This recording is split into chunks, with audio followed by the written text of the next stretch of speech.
మీరందరూ మేము చదువుకునే పుస్తకాలు రాసిన వాళ్ళు. ఎప్పుడు పత్రికలు చదివినా అందులో కవిత్వాలతో, వ్యాసాలతో, రకరకాల సమకాలీన అంశాలను విశ్లేషిస్తూ రాసిన మీ అక్షరాలతో మేము పెరిగిన వాళ్ళం. కాకపోతే ఈ ట్రోలింగ్ వల్ల మీతో మాట్లాడే అవకాశం వచ్చింది. లేకపోతే ఈ కవులు, రచయితలు గీల మీటింగ్కి నేను వస్తానా? నాకు పెద్ద అర్హత కూడా ఉండదు. అయితే ఈ సోషల్ మీడియాలో విచ్చలవిడిగా రాసేటోనే నేను. ఇందాక ఇప్పుడే ఒకటి ఫేస్బుక్ చూస్తే 10 సంవత్సరాల క్రితం నీ మెమొరీ అని వచ్చింది. ఏమని వచ్చిందనంటే, నేను రాసిన 4 లైన్లు. నానమ్మ, ఓ నానమ్మ, కిందేడు మీదేడు 14 లోకాలు ఉన్నాయని చెబుతావు కదా, ఎక్కడెక్కడ బాత్రూమ్లు ఉన్నాయో చెప్పరాదు అని రాసిన. ఎన్ని లోకాలు ఉన్నాయి కదా, బాత్రూమ్స్ ఏ లోకంలో ఎక్కువ ఉంటాయి అని రాసిన. అంతే. ఏం అది పెద్ద పుస్తకం కాదు, వ్యాసం కాదు, కవిత్వం కాదు, పద్యం కాదు, రచన కాదు, విశ్లేషణ కాదు, వీడియో కాదు, ఆడియో కాదు, ఏది కాదు. A small sentence. అలా రాసి రాసి నాలాంటి వాళ్ళందరినీ దోస్తులను చేసుకొని ఎక్కడి దాకా వెళ్ళిపోయిందంటే, ఏదన్నా కాంటెంపరీ ఇష్యూ వస్తే దీని మీద బైరి నరేష్ నాస్తిక్ ఎలాంటి కౌంటర్ పదం రాస్తాడనే దాకా వెళ్ళిపోయింది. ఇది వెళ్ళిపోతున్నప్పుడు సంబరపడ్డాం, కానీ దాంతోపాటుగా సైమల్టేనియస్గా ప్యారలల్గా ఆల్రెడీ పీఠం ఎక్కి కూర్చున్న పెద్ద మనుషులకు దీని మీద అసూయ ఉంటుందని, వాళ్ళు బ్రాండెడ్ పర్సనాలిటీసు డమ్మీ అవుతున్నారని వాళ్ళ నుంచే మొదటి ట్రోల్. నాకు మల్లేశ్వరి మేడం, తులసి అక్క ఈ అంశం మీద ఒకటి ఉంది, నువ్వు రాయాలి అని అంటే నా వల్ల కాదని నేను వదిలేసిన. తర్వాత మళ్ళీ నా మీద దాడి జరిగి అసలు నేను మాట్లాడకుండా చేసినప్పుడు నా ఉనికికే ప్రమాదం వస్తుందని ఆ కోర్టు చుట్టూ మళ్ళీ 2 కేసులు ఎదుర్కొని జనవరి 1వ తేదీ సంఘటన జరిగాక నేను తర్వాత మళ్ళీ కాంటాక్ట్లోకి వచ్చి ఇప్పుడు ఇంక అవకాశం ఉందా అని అడిగా. ఎందుకంటే ఆ రోజు నేను వెళ్ళాల్సిన మీటింగు ఈ ట్రోలింగ్ వల్ల ఆగిపోయింది. నువ్వు వస్తే ఇబ్బంది అవుద్దని ఆ రోజు ఖాళీగా ఉండి ఈ మీటింగ్కు ఆ లాస్ట్ మీరు చదివే బుక్లో లాస్ట్ పేపర్ నాదే. అంతే కదా, బహుశా లాస్ట్ నిమిషంలో ఓకే చేసి ఇచ్చేసినట్టున్నారు. అయితే ఇందాక వీళ్ళు మాట్లాడుతుంటే ఎప్పుడు నాది గుండె బండనే, అస్సలే కనికరం ఉండదు నాకు. ఇప్పుడు ఈ క్షణం మా అమ్మ చచ్చిపోయిందనే మెసేజ్ వచ్చినా అయితే ఇప్పుడు ఏం చేయాలి అని ఆలోచించే రకం నేను. ఈవెన్ నా కడుపులో పుట్టిన కొడుకులో నన్ను కట్టుకొని జీవిస్తున్న నా సహచరం ఇక శాశ్వతంగా లేరు అనే వార్త విన్నా కూడా ఇప్పుడు నేనేం చేయాలి, ఇమ్మీడియట్లీగా చేయాల్సిన వాటిలో ఏది ముందు చేయాలి, ఏది తర్వాత చేయాలని ఆలోచించటోనే తప్ప హర్రిబర్రి అయ్యేటోని కాదు, ఏడ్చేటోని కాదు, ఉరికేటోని కూడా అసలే కాదు. కానీ అలాంటి పరిస్థితుల్లో ఆ అక్క చెప్తుంటే నిజంగా కళ్ళకు నీళ్ళు వచ్చినాయి. ఎందుకనంటే 3 days బ్యాక్ నా పెద్ద కొడుకు, వాడి పేరు జాక్ అంటే మళ్ళీ యేసు బిడ్డ అనుకునేరు. అడవి పిలిచింది అనే పుస్తకంలో జాక్ లండన్ ఒక మాట రాస్తాడు. నేను తరతరాలుగా కుంగి కృషించి నశించిపోయే ఒక గ్రహంలా ఉండాలనుకోను, దేదీప్యమానంగా వెలుగులు విదజిల్లి కాసేపైన ప్రకాశాన్ని చిమ్మే ఒక ఉల్కాపాతం అవ్వాలనుకుంటాను అని చెప్తాడు. అప్పుడు మా కొడుకు నిక్నేమ్గా జాకు అని పేరు ప్రశ్నోదయ్. ఇప్పుడు 8th క్లాసు. వాడన్న మాట గుర్తుకొచ్చింది తులసి యొక్క మాట్లాడుతుంటే. నాకు కూడా ఇప్పుడు ఆ మాట చెప్తుంటే కన్నీళ్ళు అత్తేమో అనిపిస్తాను, కానీ రావద్దు. రానియా. ఏమన్నాడంటే, డాడీ నా బెస్ట్ ఫ్రెండ్ డాడీ, వాడు చాలా క్లోజ్ ఫ్రెండ్సు, కానీ నువ్వు జాకుతో ఫ్రెండ్షిప్ చెయ్యొద్దు, జాకు వాళ్ళ నాన్న దేవుళ్ళని నమ్మడు అని మా ఫ్రెండ్ వాళ్ళ డాడీ మా ఫ్రెండ్కి చెప్పిండట. గత వారం రోజుల నుంచి వాడు నాతో మాట్లాడలేడని చెప్పి.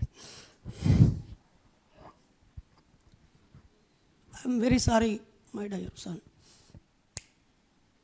నువ్వు గర్వపడే ఫాదర్ని రా నేను, నువ్వు గర్వపడే ఫాదర్ని నేను. కానీ అసలు ఏమి మతం, just after all 8th class కొడుకు వాడు ప్రతి మార్నింగ్ 8కి వెళ్తే ఈవినింగ్ దాకా కలిసే ఉంటారు కదా. వాళ్ళ ఫాదర్ వాడు మనిషా? ఎంత పనికి మాలినోడాడు. వాడికి ఏం చైతన్యం ఉంది? నిజంగానే నా కొడుకు బ్యాడ్ హ్యాబిట్ ఉంటే తన్నండి మీరు. నేర ప్రవృత్తి ఉంటే వాడు నా కొడుకు అని చూడకండి, జైల్లో పెట్టండి, మీరు తోసేయండి యూజ్లెస్ ఫెలోని. ఏ ఆడపిల్లనైనా వాడు కామెంట్ చేస్తే తన్నండి, అవసరమైతే చంపేయండి. తొక్కలేదు, వాడు ఉంటే ఎంత లేకుంటే ఎంత. నాకు పుట్టినోడే నా కొడుక, అదేం కాదు కదా. వాడు అన్నది గుర్తొచ్చి ఇలా రాసుకొని స్టార్ పెట్టి అసలు ఏమేమో మాట్లాడదాం అనుకున్నా. అలాగే అక్క ఇందాక చెప్పింది కదా, ఈ పాతివ్రత్య సత్యవతి, నేను గొప్పదాన్ని, శీలవంతురాన్ని, గుణవంతురాల్ని, మంచిదాన్ని, మంచి పేరు ఉంది, ఇక పోతుంది నాకు, దీనివల్ల పోతుందనే షైనెస్ వదిలిపెట్టమని. అప్పుడు మా మిసెస్, తను ఒక స్కూల్లో టీచర్, ఒక 20 మంది పైగా ఉండే స్కూల్లో ఓపెన్లో ర్యాంకు కొట్టింది ఆమె. నా ఆలోచనలకు విలువనిచ్చి తన కడుపులో 3 నెలల ప్రాణం పోసుకున్న శిశువును చంపేసి, నువ్వు ఉద్యమం వైపు వెళ్ళు, నేను ఉద్యోగం వైపు వెళ్తా అని చెప్పి అబార్షన్ చేసుకొని డిఎస్సికి కూర్చుండి డిఎస్సి జాబ్ కొట్టి, ఇక నువ్వు ఎక్కడ చందాలు అడుకోక్కర్లేదు, బస్ కిరాయి లేవని బాధపడక్కర్లేదు, లేదా నువ్వేం పని చేస్తావురా, జనం మీద పడి బతుకుతున్నావురా అనేటువంటి నింద నీకు అక్కర్లేదు, నేను నీకు తోడుగా ఉన్నాను, టుడే అన్వర్డ్స్ నేను నీకు గార్డియన్ని, నువ్వు ఇప్పటి నుంచి హౌస్ హస్బెండ్వి, హౌస్ వైఫ్ కాస్త ఇప్పుడు ఎంప్లాయీని అయ్యాను, నువ్వు హౌస్ హస్బెండ్, ఇప్పటి నుంచి నేను భర్త పెన్షన్ ఇప్పటి నుంచే ఇస్తాను, ఈ ప్రభుత్వం రిటైర్ అయినాక నాకు పెన్షన్ ఇస్తుంది కానీ నేను ఈ రోజు నుంచే ఇస్తానని చెప్పిన నా భార్యతో ఆమె ఎంటైర్ 11 ఇయర్స్లో ఎప్పుడు స్కూల్కు లేట్గా వెళ్ళడానికి ప్రయత్నించదు, వెళ్ళదు. అవసరమైతే 5 నిమిషాలు లేట్ అవుతున్నా అంటే హాఫ్ డే లీవ్ పెట్టుకుంటుంది. అదే టైంకి వెళ్ళిపోయి లీవ్ పెట్టండి అని అడిగేటువంటి మనిషితో తన చుట్టూ ఉన్న 23 మంది ఉపాధ్యాయులు, ఐఎమ్ సారీ టు సే, నేను వాళ్ళని బ్లేమ్ చేయాలని కాదు, ఎక్కడో ట్రోల్ జరిగి నేను జైల్లోకి వెళ్తే ఆమెను వెలివేశారు, నన్ను ఏమో అక్కడ సింగిల్ సెల్లో పడేశారు, అండా సెల్ అంటారు. నాకు ఎవరు ఎదురుగా ఏం కనిపించరు, ఏమీ ఉండదు, ఓకే నేనే ఉంటాను, నాతో నేనే, అక్కడ ఏది ఉండదు. అంటే మీరందరూ ఉన్నారు వారం తర్వాత అంటే మీరు రాసిన పుస్తకాలకు నాకు దారి దొరికి, మా ఆవిడ మొదటిసారి విజిటింగ్కి వచ్చేప్పుడు ఒక బంచ్ ఆఫ్ బుక్స్ తీసుకొచ్చి ఇవ్వడం వల్ల మీరు అందరూ పుస్తక రచయితలుగా నాతో ఉన్నారు. నా ఒంటరితనాన్ని పోగొట్టారు మీరు. కానీ ఆవిడ స్కూల్లో ఒంటరితనాన్ని ఫీల్ అయినా అని చెప్పింది వచ్చాక. ఏమండి నువ్వు జైలుకి వెళ్తావని నాకు తెలుసు, నేను పెళ్లి చేసుకున్నప్పుడే, మన మ్యారేజ్ ఒప్పందంలోనే నువ్వు నాకు చెప్పావు అప్పుడే, ఈ సమాజం ఈ సంఘం నా మొదటి భార్య, నువ్వు పెళ్లి చేసుకుంటే నువ్వు నాకు 2వ భార్యవే అని చెప్పావు, నువ్వు ఎట్లా ఫస్ట్ భార్యతో ఉంటావు నాకు తెలుసు. అప్పుడు తెలంగాణ ఉద్యమంలో కూడా పోలీస్ దెబ్బలు తిన్నాము, అనేక సార్లు స్టేషన్లో ఉన్నాము, ఇబ్బందులు ఎదుర్కొన్నాము, అనేక రకాల సందర్భాల్లో ఎన్నోసార్లు స్టేషన్కి వెళ్ళాము, జైల్లోనే ఉన్నాము, ఎన్నో వెళ్ళాము. కానీ వాటన్నిటికంటే నేను జనాల మధ్య ఉండి జనాలు నా వైపు వింతగా విచిత్రంగా నన్ను ఏదో చేయకూడని పని చేసిన వ్యక్తిగా చూస్తూ ఉంటే భరించలేకపోయాను. లోపల నువ్వు ఒక్కడు ఎలా భరించావు అని అన్నప్పుడు బాధ అనిపించింది. ఏం మేము చేసిన తప్పేంది? ఇదే ఖమ్మానికి చెందిన అమ్మాయి ఆమె. మేము అంటే తిరగడం తప్పనట్లేదు, మేము పార్కుకి ఏం వెళ్ళలేదు, సినిమాలకి ఏం వెళ్ళలేదు, ఎంజాయ్ ఏం చేయలేదు, మాది లవ్ మ్యారేజ్ కాదు, చాటింగ్ చేయలేదు, ఏది లేదు. నేను ఒక డబల్ పీజీ చేసి నాకు కులం వద్దు, కట్నం వద్దు, ఆచార వ్యవహారాలు వద్దు, తాళి కట్టను, మట్టెలు పెట్టను, పూజారితో సంబంధం లేకుండా మెడలో దండేసి, లేదా దండ కూడా అక్కర్లేదు, రిజిస్ట్రేషన్ ఆఫీస్లో సైన్ చేసి నాతో జీవితం పంచుకునే వ్యక్తి కావాలి, నాకు చదువు ఉంది, సంపాదించే శక్తి ఉంది, సంపాదిస్తున్నాను, పోషిస్తాను, పోషించడం మీద కలిసి బతుకుతామని ఒక వేదిక మీద చెప్తే, మేము ఒక సోషల్ కాంట్రాక్ట్తో సామాజిక ఒప్పందం చేసుకొని భార్యాభర్తలుగా జతగా జీవిస్తూ, మేము మా పౌరులుగా జీవిస్తూ, ఏ పొరపాట్లు లేకుండా, ఒకరోజు పెద్దల్ని కూర్చోబెట్టుకొని మాట్లాడాల్సిన అవసరం లేకుండా, కోర్టుకు వెళ్లకుండా, పోలీస్ స్టేషన్కి వెళ్ళకుండా, కొట్టుకోకుండా, తిట్టుకోకుండా, ఎవరి సొమ్ము తినకుండా, ఎవరిని బాధ పెట్టకుండా, ఎక్కడ ఎవరిని అవమానించకుండా, చిన్న చీమంత కూడా ఎవరికి హాని చేయకుండా మేము బతుకుతున్నామే. మేము చైతన్యం కలిగి ఉండడమే తప్ప, అందరిలా మూసుకొని పండకుండా నోరు తెరిచి మాట్లాడమే తప్ప, ఆలోచించడమే తప్ప, మేము దేశభక్తులం కాదా? మాకు ఎక్కడ ఇస్తారు దేశభక్తి సర్టిఫికేట్? ఎక్కడైనా ఇస్తే చెప్పండి, మేము దరఖాస్తు చేసుకుంటాం, మాకే ఫస్ట్ ర్యాంక్ రావాలి కదా. మేమేం కాలుష్యం చెయ్యం, మేము సౌండ్ పొల్యూషన్ చెయ్యం, డబ్బులు వేస్ట్ చేయం, ఆహార పదార్థాలు వేస్ట్ చేయం, టైం వేస్ట్ చేయం, మాకు వచ్చే డబ్బు వేస్ట్ చేయం, ఎదుటోళ్ళ టైం వేస్ట్ చేయం, ఎదుటోళ్ళ దగ్గర డబ్బులు తీసుకొని ఎగ్గొట్టం లేదా వృధా చేయం. మాలో ఒక చిన్న వెంట్రుకంతో పొరపాటు చూపించి నువ్వు దేశభక్తుడి కాదని మా మొఖాన పడేయండి. ఏడ దొరుకుద్ది మాకు మేము నిజమైన దేశభక్తులం అనే సర్టిఫికేట్ ఏడ దొరుకుద్ది? ఎవడియాలే? మేమే కొత్తగా మళ్ళీ ఇప్పుడు ఈ మాటలు మాట్లాడుతున్న ఈ చారువాక లోకాయుతుల నుంచి మొదలుకుంటే ఇదే ఖమ్మంలో క్రాంతికర ఆయన రాసిన పుస్తకాన్ని తగలబెట్టి, ఆయన ఇల్లును తగలబెట్టి, ఇక్కడ పెద్ద దుకాణాలు బంద్ పెట్టి ర్యాలీ చేసినవి లేవా? తస్లిమా నస్రీన్ లాంటి వాళ్ళని ఏకంగా ప్రెస్ మీట్లోనే కొట్టిన సందర్భాలు లేవా? అడుగడుగున గాయాలు, అడుగడుగున ప్రశ్నించే గొంతులు ఎక్కడికక్కడ ప్రతిఘటిస్తూ అన్ని దశల్లో అన్ని సందర్భాల్లో చేస్తూనే ఉన్నారు కదా. అయితే వాళ్ళు పోరాటం చేసినప్పుడు ఒక చిన్న గుంపు నిరసన తెలియజేసేది, చాలా పెద్ద గుంపు వాళ్ళకు తోడుగా ఉండేది, ఖండనలు ఇచ్చేది, సపోర్ట్గా ఉండేది, జైలుకి వెళ్ళి పలకరించేది, లేదా ఆ తర్వాత వాళ్ళ పేరుతో సభలు సమావేశాలు జరిగేది, వాళ్ళ దుఃఖాన్ని చెప్పుకునే సందర్భాలు ఎక్కువ వచ్చేవి. కాబట్టి వాళ్ళు రిఫ్రెష్ అయ్యి మళ్ళీ ఎనర్జెటిక్గా ఫైట్ చేసేవాళ్ళు. కానీ గడిచిన 5-10 సంవత్సరాల్లో ఎవరైనా ట్రోలుకు గురవుతే వాళ్ళకు వాళ్ళే సోషల్ సూసైడ్ చేసుకొని సోషల్ మీడియా నుంచి బయటకు అవ్వడమో, రచనకు దూరం అయిపోవడమో, మాట్లాడడానికి దూరం అవ్వడమో, సభలకు సమావేశాలకు దూరం అవ్వడమో జరుగుతుంది. అంటే మనం అభివృద్ధి చెందుతున్నట్ట? ఇంత సమాచార విప్లవం వచ్చి విషయ పరిజ్ఞానం తెలిసి లేదా స్పీడ్గా ఒకరి నుంచి ఒకరికి మనలో ఎవరు మన శత్రువు ఎవరో తెలుసుకునే ఇంత పెద్ద కమ్యూనికేషన్ వ్యవస్థ ఉన్నా కమ్యూనికేట్ కావట్లేదు. ఎంత దిగజారిపోతున్నాం మనం అసలు. ఇక్కడ అంటే నేను చాలా బాధ అనిపిస్తుంది. ముందుగా రచయితలకైతే మీకు చాలా చాలా థ్యాంక్స్. ఎందుకంటే అంతసేపు నేను అనిపించేది కూర్చుని రాస్తే ఏం మారుతుంది రమయ్య, పోయి ఫీల్డ్లో ఫైన్ చేయాలి, ఫైటర్స్ కావాలి, వారియర్స్ కావాలి, మనం ఫీల్డ్లోకి వెళ్ళాలనే దాంట్లో ఉండేది. కానీ మీరు రాసిన పుస్తకాలు నాతో పాటు నా చెర్లపల్లి 2400 మంది ఖైదీల్లో ఒక 11-1200 మంది పుస్తకాలు చదువుతూనే ఉన్నారు. అన్ని సౌకర్యాలుండి సెల్ ఫోన్లో ఉన్న వాళ్ళకంటే, అన్ని సౌకర్యాలుండి టీవీల ముందు ఉండేవాళ్ళు సీరియళ్ళతో కనెక్ట్ అయిపోయే వాళ్ళకంటే, తప్పు చేసో ఉద్రేకంతో చేసో లేక నేరం మోపబడే అన్యాయంగానో అక్రమంగానో జైల్లో ఉంటున్న వాళ్ళందరూ మీరు రాస్తున్న అక్షరాలు చదువుతున్నారు. ఇప్పుడు మీరు రాయడంతో పాటు వీడియోలు చేయడం అలవాటు చేసుకోవాలి. అభివృద్ధి చెందిన ఈ సమాజంలో కాస్త విరామ సమయం దొరికింది.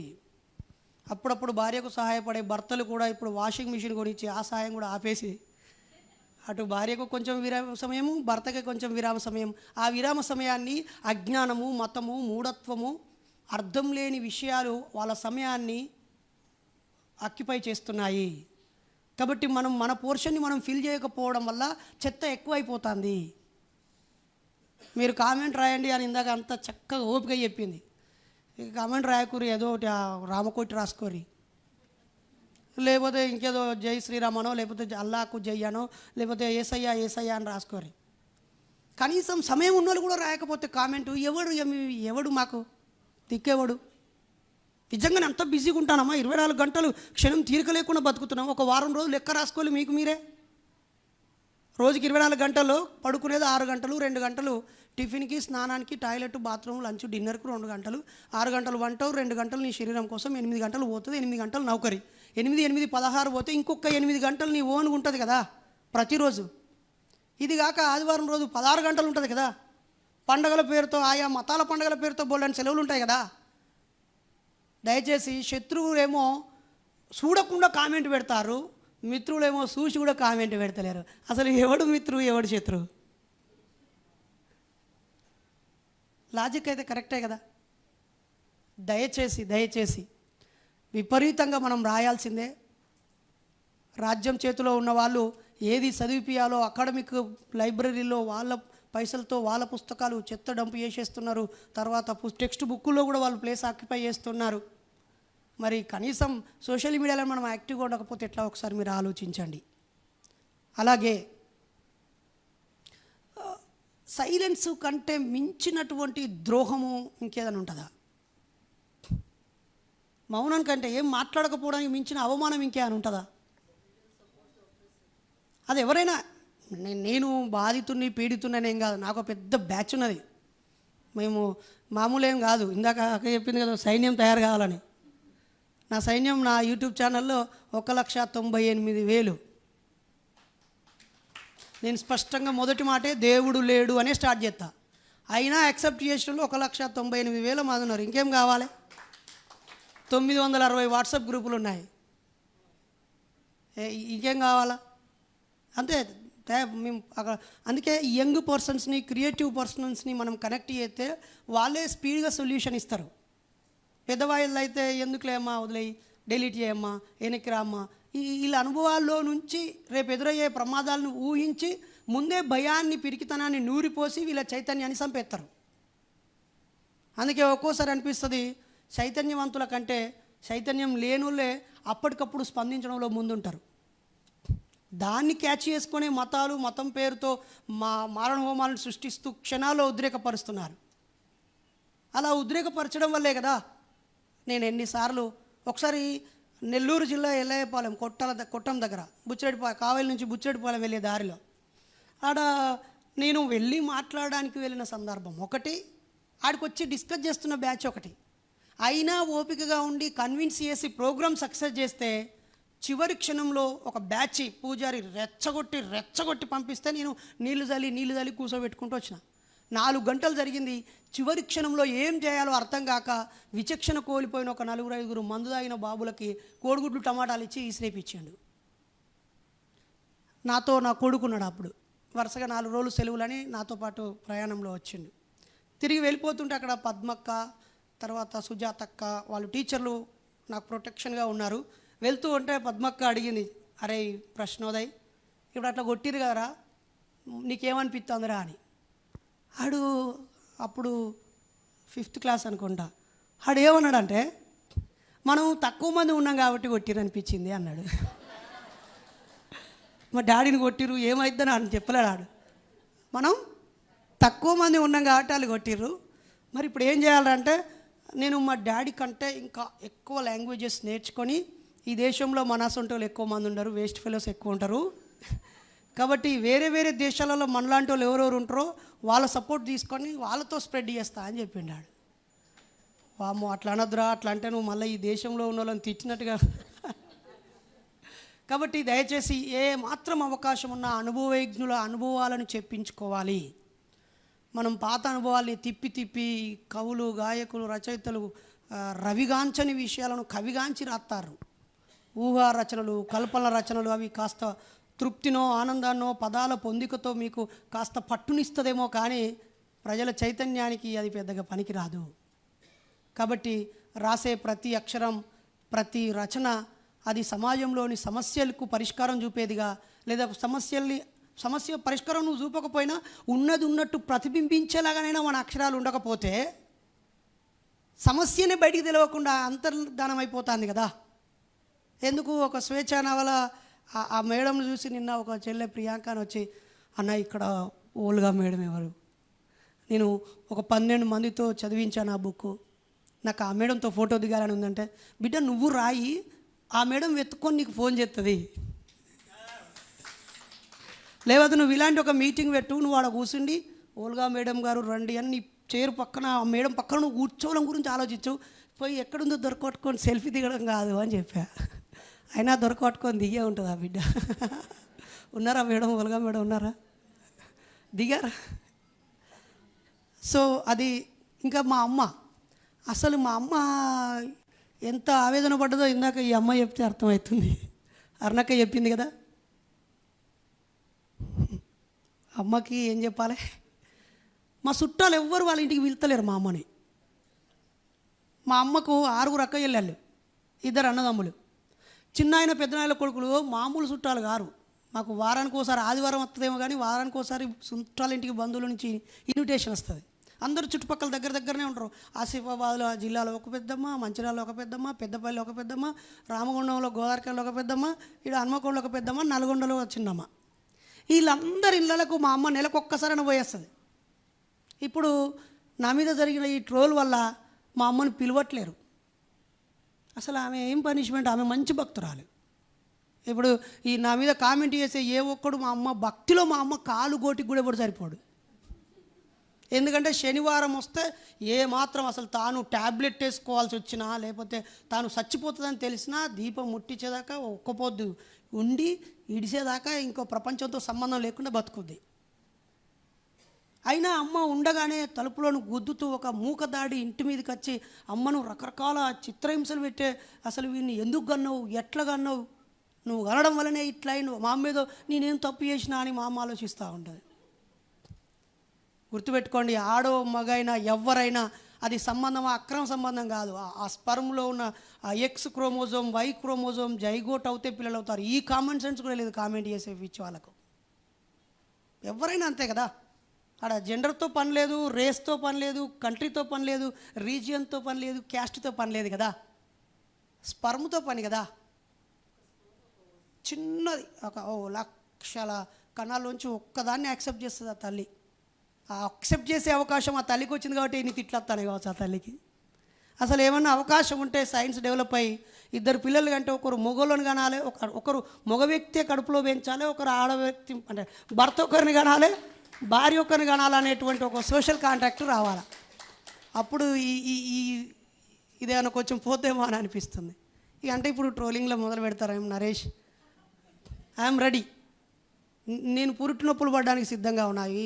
అవి నిజం పడితేనే తెలుస్తుంది కదా. ఊక అందరూ మహిళల్ని మెచ్చుకుంటారు, అమ్మా తల్లి అని. ఎన్ని పాటలు వచ్చినాయి అమ్మల గురించి, మా గురించి రావద్దా? రావద్దా? అది కూడా నేను అనుకుంటున్నాను. మా అమ్మకి నేను సారీ చెప్పాలి. అసలు మా అమ్మ మా ఇంట్లోకి వచ్చినప్పుడల్లా, మా ఊళ్ళోకి ఎవరు వచ్చినా, మా బంధువులు ఎవరు వచ్చినా టక్కున నా లైబ్రరీ తీసుకుపోతుంది. నా కొడుకు ఈ 3000 పుస్తకాలు ఉన్నాడు, వీటికి 10 లక్షల కంటే ఎక్కువైనాయి. ఇగో ఈ 500-600 మెమోంటోలు, ఇగో ఈ గోల్డ్ మెడల్ ఈ కలెక్టర్తో, దేవవ్రత కట్టతో, సునీత మీనన్తో, ఇగో ఈ కలెక్టర్తో, ఇది గవర్నర్తో, ఇగో ఇది చంద్రబాబు నాయుడుతో తీసుకుంది, ఇగో ఇది మా ఎమ్మెల్యే గారితో తీసుకుందని అందరికీ చెప్తూ ఉంటుంది. మా కొడుకు వీరుడు సూర్యుడు, ఆడు 7వ తరగతిలోనే గోల్డ్ మెడల్, నా కొడుకు ఉపన్యాసం టీవీలో కనిపించిండు, ఫస్ట్ పేపర్లో ఏమేమో అన్నీ. నా బొమ్మల మీద మా అమ్మకున్న ప్రేమ చాలా గొప్పది. అందుకే నా లైబ్రరీలో దేవుని ఫోటో లేకున్నా ఆమె గుడి కంటే నా లైబ్రరీకి ఎక్కువ పోతుంది, ఒక్క ముక్క చదవదు. కానీ ఈరోజు అమ్మతో మాట్లాడే వాళ్ళందరూ నన్ను కని తప్పు చేసిన దానిలా చూస్తూ ఉంటే ఆమె పడుతున్న మనోవేదన మామూలుగా లేదు. ఈవెన్ మా నాన్న కళ్ళు తాగడానికి పోయిన కాడ కూడా తిడతారట. కళ్ళు తాగేదే కష్టాలు మర్చిపోవడానికో లేదా సేద తీరడానికో కదా. ఆడ కూడా తిడితే ఆయన కొన్ని రోజులు కళ్ళు తాగడానికే పోలేదట. తర్వాత నేను జైలు పోయి వచ్చినాక ఏడుస్తూ చెప్తున్నాడు. అసలు చాలా అంటే చాలా ఎమోషనల్ అనిపించింది. కానీ అవన్నీ అప్పుడే రాత్రి మంచిగా అనిపిస్తుంది. ఇప్పుడు ఆ బుక్ చదువుతా అంటే తులసక్క చెప్పింది కదా, చిన్న చిన్న విషయాలు కూడా రాసినా మీరేమనుకోవద్దు, అవి రికార్డు కావాలి, చరిత్రకు తెలవాలి. ఇప్పుడు నేను ఈ ట్రోల్ అనే టాపిక్ మీద ఈ మైకు పెట్టి ఈ సందర్భం లేకపోతే ఈ విషయాలు అస్సలు ఎక్కడ నేను చెప్పేవాడిని కాదు, చెప్పే సందర్భమే రాదు. పిలితే పూలే గురించి మాట్లాడని, రాజ్యాంగం గురించి మాట్లాడని, లేకపోతే సైకాలజీ మోటివేషన్ గురించి మాట్లాడమని ఇంకా రకరకాలుగా చెప్తూనే ఉంటారు. నా అవసరం ఏడుందో అక్కడ ఏ అవసరం ఉందో ఆ అంశం మీదనే మాట్లాడతాం. కానీ వ్యక్తిగతంగా తట్టి లేపి నా కంటి కింద దాగి ఉన్న బాధని చెప్పే గొప్ప అవకాశం ఇచ్చినందుకు నేను ప్రరవేకి రుణపడి ఉంటా. కానీ నేనైతే ఒక పెద్ద మాట, చాలా ధైర్యాన్ని నేను ఎప్పుడు ఏమనుకునేదంటే, నేను చిన్నగా ఉన్నప్పుడు క్లాసులో ముందు లైన్లో నించున్నది పొట్టోని. ఒకళ్ళ మీద ఒకళ్ళ భుజం వందే మాతరం అని ఒకటి ఉంటుంది కదా, ఒకళ్ళ భుజం మీద ఒకళ్ళు చెయ్యెత్తే నేను ఎవరి ముంగట వేయాలో తెలియకపోయేది. నేను ముంగట ఉండేటోని కదా, ఒకరి మీద ఒకటి ఉండేటోళ్ళు అందరూ. చాలా బాధపడేది కొంచెం. అప్పుడైనా ఇప్పుడైనా బ్లాకే కదా. నేను కర్రెగా ఉండేటోని, కర్రోడా అనేటోని. ఒక కర్రోడా అనడం కాదు ఇది నేను చెప్పేది 1995-96 ముచ్చట. కర్రోడా అక్కడితో ఆగిపోదు. నల్లోడా, తర్వాత బ్లాకు, తర్వాత కాట్రాజ్, నల్ల బొగ్గు, మసి గిన్నె, అంటే బ్లాక్తో ముడిపడి ఉన్న 100 పదాలు పుడతాయి. ట్రోలింగ్ ఇక్కడ మొదలై ఫేస్బుక్ వచ్చినాక కాదు, స్కూల్లో కూడా ఉంటుంది ట్రోలింగ్. కాకపోతే దాన్ని ట్రోలింగ్ అంటారు. దీనికి ఒక సిస్టమేటిక్గా ఎదుటి వ్యక్తిని హింసించి బాధ పెట్టి ఆనందం పొందే ఒక కుట్ర ఉంటుంది, దానికి ఒక పొలిటికల్ ఉంటుంది, లేదా దానికి ఒక శాడిజము, దాని ఒక డిజార్డరు, అదొక మానియా, అదొక మాఫియా, అదొక దుర్మార్గం అనే విషయం అక్కడ తెలియదు. నేను సైకాలజిస్ట్గా చాలా స్కూల్స్కి ఇన్స్టిట్యూషన్స్కి వెళ్ళినప్పుడు చెప్పే పదం నాకు ఉపయోగపడ్డది. ఏమని, ఈ పొట్టోడా అంటే బాధపడుతూ నాకు ఒకటి వచ్చి, సైకాలజిస్ట్గా సార్ నన్ను అందరూ పొట్టోడు అంటాను సార్, నేను ఈ హాస్టల్లో వెళ్ళిపోతా అనేది. అరే నీ చెవులు ఒక మంత్రం చెప్తారా అని. ఇంకోటి వచ్చి నన్ను కర్రోడు అంటాడు, ఇప్పుడు లడ్డోడు అంటాడు, గుండు అంటాడు, తక్కువ జుట్టును ఒకరు ఏడిపిస్తూ ఉంటారు, రకరకాల. ఎందుకు అక్క చెప్పింది కదా రకరకాల. అప్పుడు అరే నిన్నెవడన్నా పొట్టోడా అంటే నీకు పొట్టోడా అని వినబడద్దు, నీ మైండ్కి గొప్పోడా అని వినబడాలి. ఎవడన్నా నేను పొట్టోడా అంటే నువ్వేమనుకోవాలి, గొప్పోడు. అప్పుడు వెంటనే నువ్వు థ్యాంక్స్ అనాలి వాడికి. అరే పుట్టోడు అనగానే థ్యాంక్స్ అనాలి. మరి కర్రోడు అంటే సార్ నీకు కాలు మొక్కుతారా? ఎవడన్నా నిన్ను కర్రోడు అంటే నిన్ను ఏమన్నట్టు వాడు నీ కాలు మొక్కుతారా అంటున్నాడు. అప్పుడు నువ్వు ఓకే ఓకే అనాలి. పొట్టోడు అంటే ఏమనాలి? థ్యాంక్స్ అనాలి. కర్రోడు అంటే ఏమనాలి? ఓకే ఓకే నీ కాలు మొక్కుతారా అంటున్నట్టు వినబడాలన్నమాట. అట్లా అప్పుడు చెప్పింది. ఇప్పుడు ఎన్ని వందల కామెంట్లు ఉంటాయో, వందలు కాదు వేలు ఉంటాయి, వేలు కూడా కాదు లక్షలు ఉంటాయి, మిలియన్ వ్యూస్. అవ్వ అంతకుముందు నేను 213 కులాంతర పెళ్ళిళ్ళు, ఛాలెంజింగ్ పెళ్ళిళ్ళు, డేరింగ్ డాషింగ్ పెళ్ళిళ్ళు చేస్తే ఒక్కడు ఒక్క పేపర్లో రాయలే, ఒక్క వ్యాసాల పేరు మెన్షన్ చేయలే. తర్వాత 4600 ప్రసంగాలు ఇస్తే ఏ రోజు చక్కగా నా ఫోటో సంపాదకీయంలో కనిపించలే, న్యూస్ పేపర్లో కనిపించలే, అక్కడ సిటీ కేబుల్ టీవీలలో కనిపించలే. ఎప్పుడో ఒకసారి అరుణక్కతో మీటింగ్ పోతే తమ్ముడు బైరి నరేష్ సూపరు అని నర్సింగ్ స్కూల్లో ఉన్నప్పుడు కలిస్తే వెరీ గుడ్ అమ్మా మంచి తమ్ములను కలిశానని రాసింది. అట్లా అట్లా అట్లా రాసిన వాళ్ళు ఇక్కడ కాత్యాయని మేడం ఉంది, నరేష్ బాగా చేస్తున్నారు నాన్న అని యూనివర్సిటీలో ఉన్నప్పుడు అభినందించేది. తర్వాత చాలామంది అభినందించే వాళ్ళు కొద్దిమంది గుప్పెడు మంది ఉండేరు, కానీ ఈ అభినందించేటోళ్ళు 4-5 కూడా చెప్పరు. కానీ చెడు ప్రచారం చేసేటోళ్ళు మాత్రం 100 మందికి టంకాయేసి చెప్తూనే ఉంటారు. అందుకే ఎందుకో సోయి తప్పినాం అనిపిస్తుంది. మనం ఎంతసేపు ఎదుటిలో లోపాల గురించి ప్రచారం చేయడానికి ప్రయత్నిస్తున్నాం తప్ప మనలాంటి వాళ్ళ మంచిని ప్రచారం చేయడానికి మనసు ఒప్పుతలేదు. నిజమే. చెడువాడు వాడేమో మంచోళ్ళని కూడా చెడ్డోడు చెడ్డోడు చెడ్డోడు అని ఇందాక వేణుగోపాల్ సార్ అని చెప్పినట్టుగా వాడు మైకు పెట్టుకొని మరీ ప్రచారం చేస్తున్నాడు చెడ్డోళ్ళు చెడ్డోళ్ళు చెడ్డోళ్ళు అని. ఇక మనకేమో ఇక్కడ కూసున్న మనోళ్ళల్లో మనకే మంచితనమే గుర్తుకు రావట్లేదు.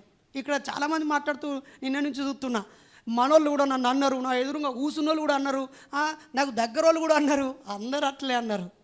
నిజమే. ఎందుకంటే మీకు ఒక పనికి మాలిన ప్రేమ ఉన్నది మీ ఎదురుగా ఉన్న వాళ్ళకు, మీ దగ్గర ఉన్న వాళ్ళ మీద. అట్టిగా ఎక్స్పెక్ట్ చేస్తున్నాం వీళ్ళు నన్ను గౌరవించాలని. వాళ్ళు గౌరవించకపోయేసరికి బాధపడతాను. అసలు nothing expect anything from anybody. ఏం ఆశించకు. అట్లా ఆశించేది ఉంటే కథమే. అదే నీ చుట్టూరంగా బంధాలు అయిపోయి అడుగు వేయకముందే నేను ఆపేస్తాయి. ఎంపతి సింపతి తొక్క తోటకూర ఏం ఆశించద్దు.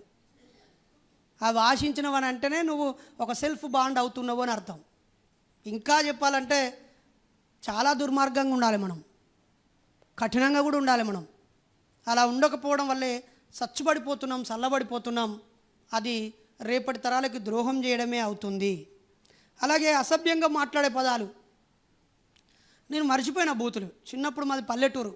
బండ బూతులల్లో మనకి పిహెచ్డి. అప్పుడు బండ బూతులు అంటే ఇక వాడు ఒక 2-3 నిమిషాలు నాతో నేను క్రియేట్ చేసిన తిట్లు వైరల్ అయ్యేటి.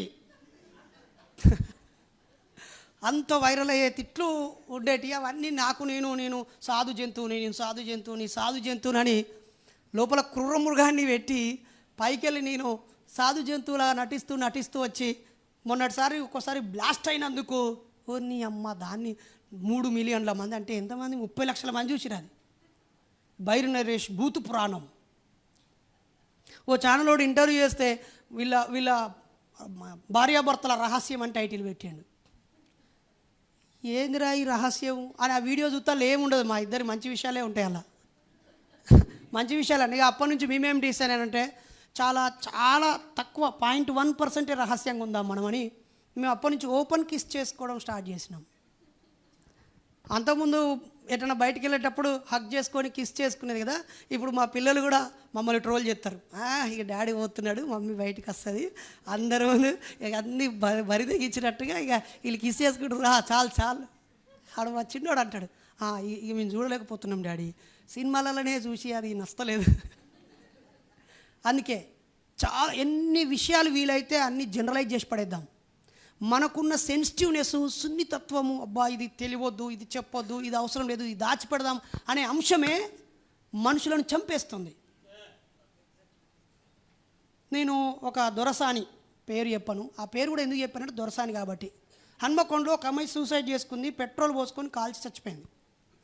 ఎందుకు చచ్చిపోయింది అని ఫ్యాక్ట్ ఫైండింగ్ చేస్తే ఆమె ఒక సున్నితమైన విషయాన్ని దాచిన తన స్నేహితురాలు బ్లాక్మెయిల్ చేసి తన స్నేహితురాలి యొక్క తమ్ముడి దగ్గరకో అన్న దగ్గరకో ఈమె రావాలని డిమాండ్ పెట్టింది. అసలు ఈమె దాచిందే ఒక చిన్న విషయము. దానిని ఆమె బ్లాక్మెయిల్ చేసి మరోసారి తప్పు చేయడానికి ఆమెను ఉపయోగించుకోవాలని చూస్తే భరించలేక ఆమె చచ్చిపోయింది. ఈ విషయాన్ని పేపర్ కూడా ఎవడన్నా రాయగలడా? పోనీ మనమైనా ఆమె ఫోటో, నిర్భయ అనే పేరే, ఆమె ఒరిజినల్ పేరు చెప్పకుండా నిర్భయ అని XYZ అని మనం ఒక మ్యాప్ అట్లాంటి ఒక బొమ్మ గీసుకొని పీడితురాలు బాధించబడ్డ ఆమె అని మనం మాట్లాడుకుంటున్నాం, సున్నితమైన విషయం అని. కానీ అలా మనం చెప్పగలమా? అందుకే ఈ సమాజము ఈ సున్నితత్వము ముసుగులో చచ్చిపోతుంది. దాన్ని మనం కడిగేయాలి. అలాని బరి తెగించనని అనక్కర్లేదు. అసలు ఏది దాచాలి, ఏది దాచకూడదు అనేది బయటికి చెప్పగలిగితే చాలు. ఇందాక ఒకరు మాట్లాడుతూ ఏంది నా ఇష్టం, అయితే ఏంటి అనే క్వశ్చన్ ఉంది కదా. అయితే ఏంటి, నువ్వు దొంగవట, లంగవట, అక్కడికి పోయినవట, ఇక్కడికి పోయినవట, ఏమో అయితే ఏంటి, సో వాట్? అదే నిజంగా. అందుకే ఈ మూఢనమ్మకాలైనా, మూస పద్ధతి అయినా, ఈ కామెంట్లైనా, ఇవన్నీ ఒకరిని చూసి అనుకరించడం అనే స్వభావం వల్ల ఇవి కొనసాగుతూ ఉన్నాయి. దానికి పరిష్కారం ఎదురించడం, పుల్ స్టాప్ పెట్టడం, ప్రశ్నించడం, అడ్డు ఆగడం. తులసి అక్క కింద చెప్తుంది, చెల్లె అక్క అనద్దు కదా, ట్రోలింగ్ అయ్యేది కూడా రెండో అంటాం కదా. ఏం లేదు, అనుకరించడం ఆపాలంటే, ఆ ట్రోలింగ్ ఆపాలంటే ఒక 10 మంది టైంపాస్కి పొద్దున బాత్రూమ్ టైంలోనో, రాత్రి టీ టైంలోనో ఏదో ఒక తులసి యొక్క వీడియో తీసుకొని చాలా బాగుంది, నువ్వు చూడు, చూడకపో, నువ్వు చూడు, ఖాళీ ఉన్నోళ్ళు చూస్తారు, కానీ రాసే దమ్మున్నోళ్ళు కామెంట్ రాయండి అంటున్నా నేను. రాసే దమ్మున్నోళ్ళు, ముఖం చూపించే శక్తి ఉన్నోళ్ళు, గుండె గట్టిగా ఉన్నోళ్ళు, దేన్నైనా ఎదుర్కొంటా అన్నోళ్ళు, అనుభవజ్ఞులు, తెగించిన వాళ్ళు, పోరాడే వాళ్ళు, ప్రశ్నించే వాళ్ళు, నిలబడతా నేను తోడుగా అనుకునే మనుషులు నువ్వు చూడకపోయినా మన ఐడియాలజీని స్ప్రెడ్ చేసే దగ్గర ఇది చాలా బాగుంది అను, లేకపోతే ఆలోచించదగ్గ విషయం అను, వెరీ గుడ్ అను, గుడ్ అను, లేకపోతే మంచి ప్రయత్నం అను. అది నువ్వు మొత్తం చూడలే, నీకు అభిప్రాయం చెప్పలేవు కదా. నువ్వు అందులో ఉన్న విషయానికి బాధ్యత వహించమంటలే, నేను మెచ్చుకోమని చప్పట్లు కొట్టమంటలేను. ఎస్, దీని గురించి ఆలోచించాలి, వెరీ గుడ్ అను. తర్వాత చెత్త అని రాసేటోడు ఆగుతాడు కదా. కాబట్టి మూఢనమ్మకాలైనా, భక్తి అయినా, ఈ భజనలైనా, నమాజులైనా, ప్రార్థనలైనా కొనసాగడానికి కారణం ఒకరిని చూసి ఒకరు అనుకరించడమే ప్రధాన కారణం. కాబట్టి మనం స్పందించకపోవడం వల్లే ఇది జరుగుతుందనే విషయాన్ని గుర్తుపెట్టుకోవాలని మిమ్మల్ని కోరుతున్నాను. అలాగే ఎట్లా వెళ్ళిపోయినాయి తెలుసా సమాజంలో మూఢనమ్మకాలు. బ్లాక్ పెన్ నా దగ్గర చూసి, నరేష్ 2 ఉన్నాయా ఇవి అన్నాడు ప్రొఫెసర్ కాసిం సార్. అవును సార్ అన్న. ఒకటి తీసుకొని జేబులో పెట్టుకున్నాడు. ఏం సార్ మీకు 2 లక్షల జీతం, మీరు ఒకటి కొనుక్కోలేరా అన్న. నవ్వి నా జేబులో డబ్బులు పెడుతూ, నువ్వు 2 కాదు 4 కొనుక్కో అని జేబులో డబ్బులు పెడుతూ, నేను రెగ్యులర్గా బ్లాక్ పెన్ కొనే షాప్ కాడికి పోతే ఈ మధ్య అవి తెప్పిత్తలేం సార్, ఎవరు కొంటలేరు, బ్లాక్ మంచిది కాదట. ఒక ప్రొఫెసర్ కాసిం సార్ పేరు తెలియని వాళ్ళు ఉంటారా? ఆయనైతే తెలిసిన వ్యక్తే కదా, మంచి మనిషే కదా. అంటే ఆయన లాంటి వ్యక్తి కూడా నల్ల పెన్నులు అందుబాటులో లేకుండా, అంటే నువ్వు వాడుతున్నావని గర్వకారణం కాదు, నీకు అవి లేకుండా చేస్తారాడా. అంటే అట్లాంటిది ఒకటి తయారవుతుంది. దయచేసి గుర్తుపెట్టుకోవాలని మిమ్మల్ని కోరుతున్నాను. నేను ఒక 50-60 ఇంటర్వ్యూలు ఇచ్చిన. ప్రతి ఒక్కరు మీలాంటి వాళ్ళనే అంట. నువ్వు ఇంటర్వ్యూలు ఇయ్యకనే అంటారు. ఇంటర్వ్యూలు ఇయ్యకు, అంత చెత్త వాళ్ళు ఉన్నారు, అర్హత లేని వాళ్ళు ఉన్నారు, పనికి మాలిన వాళ్ళు ఉన్నారు, అసలు 3rd గ్రేడ్ క్వశ్చన్స్ అడుగుతున్నారు. నువ్వు వాళ్ళకి ఎందుకు ఇంటర్వ్యూ ఇచ్చి నీ ఇజ్జత్ తీసుకుంటున్నావు? నువ్వు ఒక PhD, నీ 3 PGలు, 3 డిప్లొమాలు, 2 ప్రొఫెషనల్ డిగ్రీలు, PhD, LLB, BEd గిన్ని చేసినావు, దానికి ఇయ్యకు. వాళ్ళు 10 కూడా చదవ. అరే నేను ఎందుకు ఇచ్చేది? బలిసి ఇత్తలేను, బలిషో పాపులారిటీ కోసమో లేకపోతే తిన్నది అరగకనో ఇత్తలేను. నేను కూడా నాకు దగ్గరున్న వాళ్ళు కొంతమంది ఇయ్యకి నువ్వు సపరేట్ కొన్ని రోజులు ఎన్నికలు, ఎమ్మెల్యే ఎన్నికలు, MP ఎన్నికలు అయిపోయేదాకా నువ్వు రాకు, పండు, సావు అని చెప్పారు. అందరూ నాకు దిక్కుమాలిన సలహాలు ఇచ్చారు. అప్పుడు 10 TV సుందరు, తులసి చందక్క, అలాగే ఇంకొక మిత్రుడు N9 ఛానల్ నుంచి వెళ్ళి నాస్తిక్ రాకేష్, వీళ్ళుండి అన్న నువ్వు లోపల పోయినాక జరిగింది వేరు, ప్రచారం జరిగింది వేరు, వాస్తవం వేరు. ఒక ఏదైనా ఇన్సిడెంట్ జరిగితే 1-10 రోజులు ఉంటుంది, కానీ 6 నెలల పాటు ఉంచారు. దీని వెనకాల రాజ్యం కుట్రుంది, ఒక భావాజాల కుట్రుంది, ఒక పార్టీ కుట్రుంది, ఒక మతం కుట్రుంది, ఒక వ్యవస్థని ధ్వంసం చేసే కుట్రుంది. ఒక్కొక్కరిని మాట్లాడి దాడి చేసిర్రు. కాబట్టి అందరూ భయపడ్డారు. ఇక నువ్వు కూడా భయపడితే అసలు ఈ భావాజాలని వినిపించేటోడిగా ఇంకా 10 ఏళ్ళ దాకా కూడా ఎవరికి ఆ స్కోప్ రాదు, ఆ సందర్భం రాదన్నా. సత్తవు కానీ నువ్వు మాత్రం చరిత్రలు ఉంటావన్నా, నువ్వు ముందుకే పోవాలని చెప్పడంతో నా ఎదురుగా ఉన్నోళ్ళు ఎవ్వాలన్నా కానీ నాకు రక్షణ అనిపించిందంటే అడిగి పోయినా వాళ్ళు అడిగిన పనికి మాలిన క్వశ్చన్లకు కూడా సమాధానం ఇచ్చిన. ఆ సమాధానం ఇవ్వడం వల్లే నా మీద ఉన్న మొత్తం బురదలో నుంచి కొంచెం బురదైనా కడుక్కోగలిగిన. ఈవెన్ ఈరోజు ఇప్పుడు ఇక్కడికి వస్తున్నానగానే ఏసీపీ స్థాయి అధికారి, ఒక డిఎస్పీ ర్యాంక్ ఆఫీసరు సిఐల్ని ఎస్ఐల్ని ఇక్కడికి పంపించి సివిల్ డ్రెస్లో మన మధ్య కూర్చోబెట్టిరంటే అట్లా నేను ఇచ్చిన ఇంటర్వ్యూలు ఎంత పనిచేసినాయి అని అర్థం. నిర్వాహకులతో రాయించుకున్నారట. ఆయన మతం జోలికి, దేవుని జోలికి, మూఢనమ్మకాల జోలికి పోకుండా కేవలం ఇదేదో ట్రోల్ గురించి. ఈ ట్రోల్ అంటే ఏంటిదో పాపం ఆఫీసర్లకు తెలియదు. నేను ఎందుకు ట్రోల్ అయినా, ఏ విషయం మీద ట్రోల్ అయినా అనేది కాకుండా ఇగేం మాట్లాడాలి నేను. నిజమేనా? అది తర్వాత మేడం మాట్లాడి, నువ్వు వక్తవి, ఇది డెమోక్రటిక్ ఉమెన్ రైటర్స్ది కాబట్టి నీకు ఫుల్ డెమోక్రసీ ఉంటుంది, నువ్వు సత్యం మాత్రమే మాట్లాడు అని చెప్పారు. ఇంకేం కావాలి? ఎంత గొప్పగా ఉన్నది మాట. నువ్వు వల్గర్గా మాట్లాడకు అనలేదు, నీ ఇష్టం వచ్చినట్టు అడ్డదిడ్డంగా మాట్లాడకు అనలేదు. ఏం మాట్లాడమన్నది? సత్యం మాత్రమే మాట్లాడు అన్నది. కాబట్టి సత్యం మాట్లాడడానికి ఎవరి పర్మిషన్ కావాలి? ఎదుటోళ్ళ పర్మిషన్ కావాలా? ఏం లేదు, ఆల్రెడీ మతవాదులు లేదా ఈ ట్రోలర్స్ సక్సెస్ అయిపోయారు. ఈ 50 ఛానళ్ళకు పోతే, ఇక్కడ మీకు చాలా లాజిక్ ఒకటి చెప్పిపోతా అంటే ఎటో పోతా అనుకోకూర్రి. నిన్న పొద్దు నుంచి ఇలా సాయంత్రం దాకా ఈయనే ఉంటా అని చెప్పి మాట ఇచ్చిన.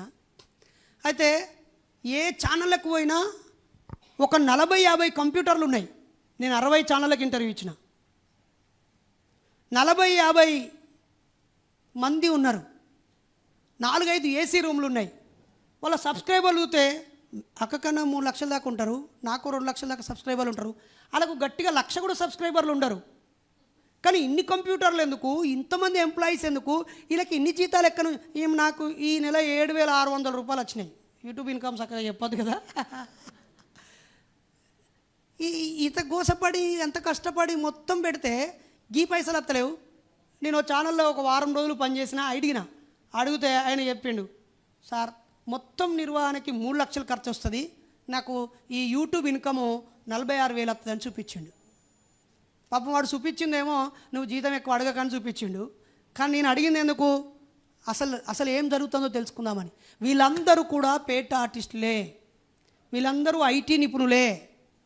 వాళ్ళందరూ వాళ్ళ పని మెసేజ్ చూడరు, వాళ్ళకు ఒక టార్గెట్ వస్తుంది, ఆ టార్గెట్ని ఫిల్ చేయడమే. కాపీ పేస్ట్లే ఉంటాయి చాలా పోస్టులు చూడండి.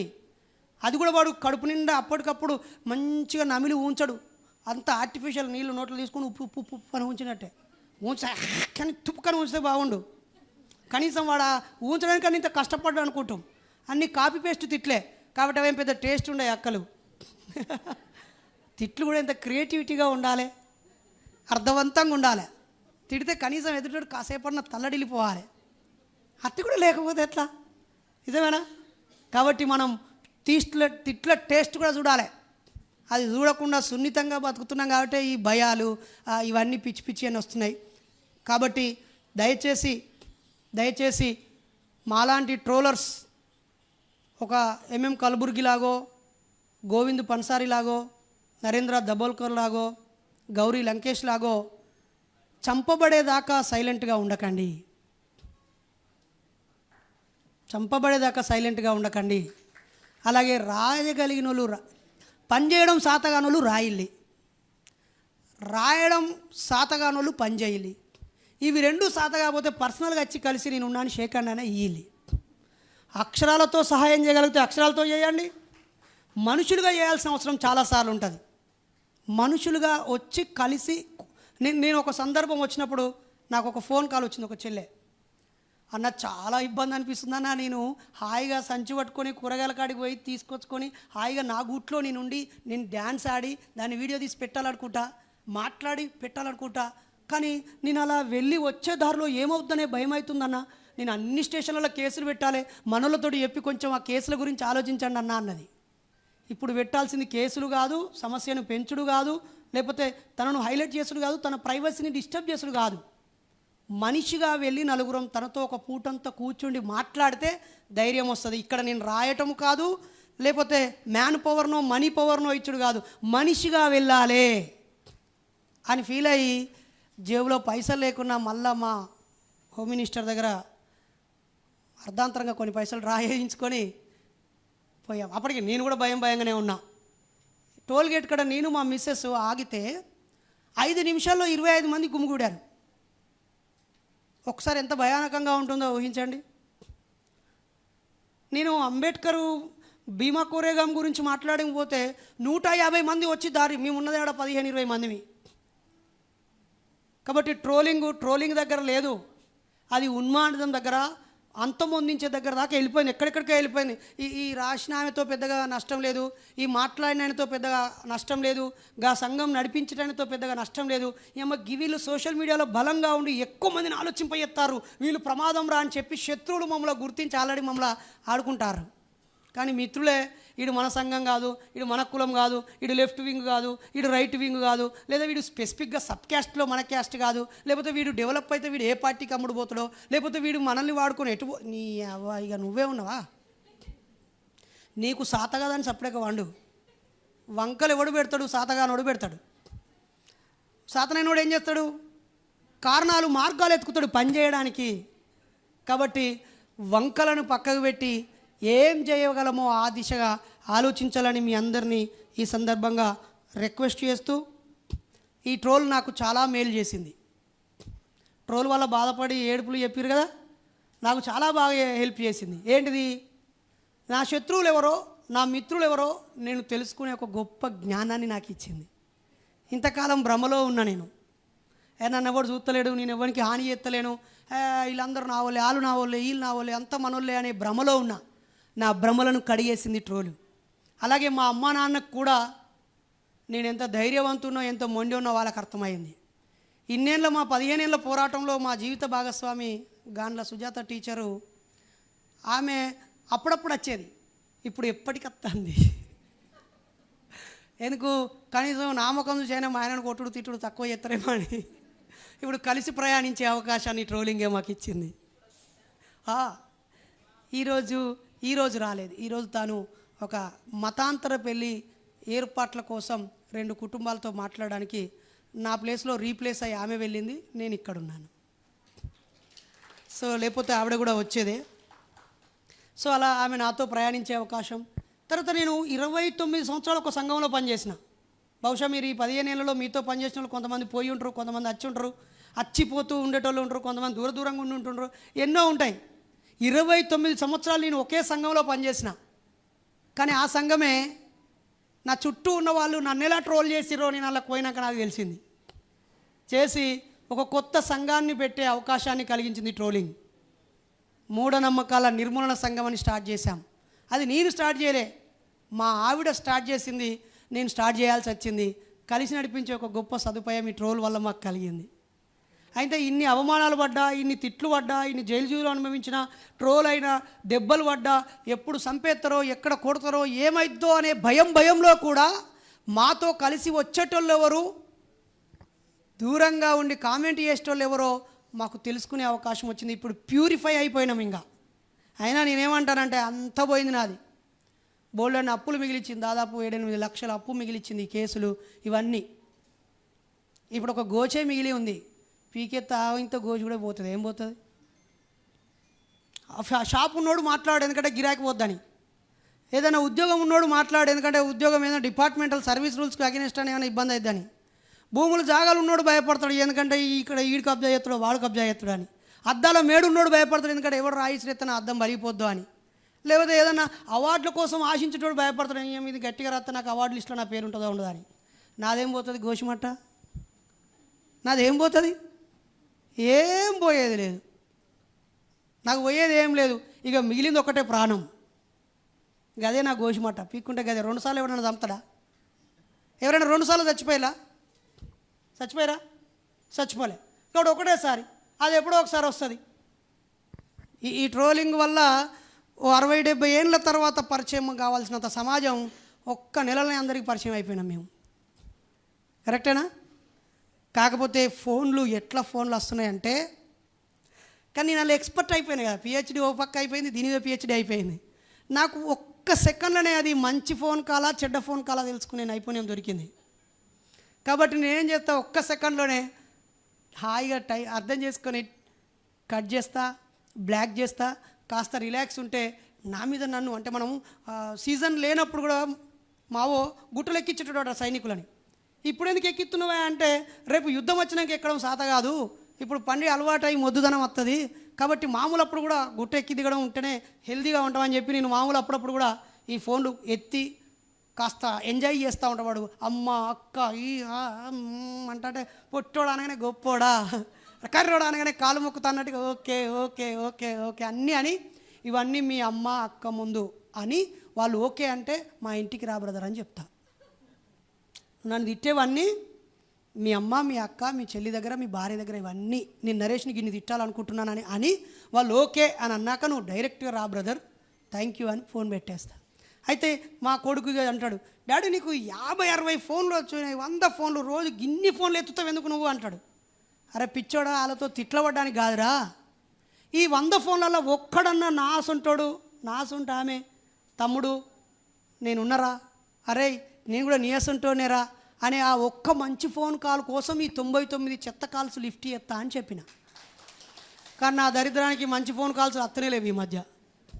అంటే మనోళ్ళ అభిమానం ఎక్కడ దాకా ఉంటుందంటే అక్కడ దాకానే. పక్కింట్లోనే భగత్ సింగ్ పుట్టాలి, పక్కింట్లోనే అంబేద్కర్ పుట్టాలి, పక్కింట్లో నుంచే ఆర్మీలకు పోయి వాడు వీర జవాన్ కావాలి, జై జవాన్ జై కిసాన్ అంటాడు. పక్కింట్లో పుట్టాలి త్యాగధనులు, పక్కింట్లో పుట్టాలి పోరాట వీరులు. తన కొడుకు పోరుబాటలో వెళ్ళొద్దు, తన బిడ్డ చైతన్యంతో ఈ అక్క లెక్క పోస్ట్ పెట్టద్దు, తన ఫోటో తను పెట్టనియరు. కాకపోతే మా భార్య కాళ్ళకు దండం పెట్టాలి. నా 2 కొడుకులను స్పష్టంగా ఇంట్లో ప్రతి పనిని చేయడం అలవాటు చేపించి వాళ్ళతో స్పష్టంగా పని చేపిస్తుంది. సో రేపు వాళ్ళ భార్యల్ని బతిలాడుకొని ఆమ్లెట్ వేసి అని అడగరు, కూర వండమని అడగరు, చక్కటి హౌస్ హస్బెండ్స్గా వాళ్ళు తయారవుతున్నారు 2 కొడుకులు. సో రేపు కంపల్సరీ రేపు వాళ్ళ భార్యలు వాళ్ళకి తిండి పెట్టకుండా వాళ్ళే వండుకొని తింటారు. ఏదో వాళ్ళ భార్యలు సమాజంలో పనిచేయాల్సి వస్తే వీళ్ళు సపోర్ట్గా ఉండే ఒక సోయి మాత్రం కలిగిస్తున్నారు. కాబట్టి ఇక్కడున్న నా అక్కలందరిని అడుగుతున్నా, నాకు పిన్ని వయసు ఉన్న వాళ్ళు ఉన్నారు, మీరు ఎక్కడైనా మీ ఇంట్లో మీ భర్తని లేదా మీ కొడుకులని ఆడవాళ్ళు చేసే పనిని మీరు చేయని అవసరం లేదు అని సున్నితంగా మీ మంచితనంతో దూరం పెడితే మీరు ద్రోహం చేసినట్టే. అలాని నువ్వు వాడ కాలు మీద కాలేసుకొని బట్టలు ఉతుకో, బోల్దాము అన్నవాండు అని కూడా అనమనట్లేదు. సోయిని మాత్రం కలిగించాలి, అది మీ అందరి బాధ్యతగా ఉండాలని నేను ఈ సందర్భంగా వేడుకుంటూ, చివరగా మీరందరూ నాకు ఫోన్ చేసేటోళ్ళు కావాలని, నా పోస్టులల్లో విమర్శిస్తూ అయినా శాస్త్రీయంగా గుణాత్మకంగా హేతుబద్ధంగా వాస్తవికంగా సద్విమర్శలు చేస్తూ ఉండాలని, మీ ఖాళీ సమయం వీలైన సమయం మాత్రమే చూడాలని, మీ పని వదిలిపెట్టుకొని చూడమని నేను కోరట్లేదు. ఇక చివరి మాట కొంచెం తిట్టు, ఇది ట్రోల్ చేస్తున్నా మిమ్మల్ని ట్రోల్ చేస్తున్నా. ఒక నెలకు 30 రోజులుంటే, సంవత్సరానికి 365 రోజులుంటే ప్రజా చైతన్యం గురించి ఆలోచించే నువ్వు ప్రజల మధ్య ఎన్ని రోజులు గడుపుతున్నావు? ప్రజల గురించి ప్రజలు సమాజం అని ఏతులు కొట్టే నువ్వు ఒరిజినల్ ప్రజల దగ్గరికి పోయి ఒక్కరోజన్నా నిద్ర ఎత్తానవా? ఒక్క పూటన వాళ్ళతో గడుపుతానవా?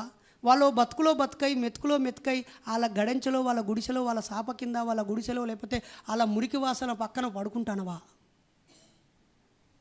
ఆ అవసరం నాకేంటి అని అంటే మరి నీతోటి ఏం పని సమాజానికి?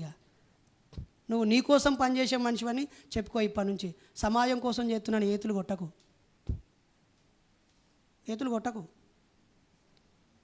ఓ 2 ఏళ్లలో 365 700 రోజులల్లా నేను 700 రోజులకు గాను 7 రోజులన్నా ఫీల్డ్లోకి వెళ్ళానా?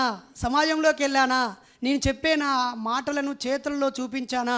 నాకు స్వయంగా ఏ గ్రేడ్ వాళ్ళు ఫోన్ చేస్తున్నారు, ఏ ఎంప్లాయీస్ ఫోన్ చేస్తున్నారు, ఏ ఎకనామికల్ స్టేటస్ వాళ్ళు ఫోన్ చేస్తున్నారు, ఏ సమాజం నాకు ఫోన్ చేస్తుంది, నేను ఎవరి దగ్గరికి ఎక్కువ వెళ్తున్నాను, నా మాటల్లో ఏముంది, నా చేతుల్లో ఏముందనే స్వయం విమర్శ చేసుకోవాలని మీ అందరినీ కోరుతూ, మీలో ఎవరైనా దేవుణ్ణి నమ్మని వాళ్ళు ఉంటే ఒక్కసారి చెయ్యి లేపి, దేవుణ్ణి నమ్మని వాళ్ళు, అది యేసువా ఇస్లామా అల్లానా ఇంకే దేవుడు అని కాదు, దేవుళ్ళని నమ్మనోళ్ళు చెయ్యి లేపాలని కోరుతూ మీ అందరికీ ధన్యవాదాలు తెలియజేస్తూ ముగిస్తున్నాను.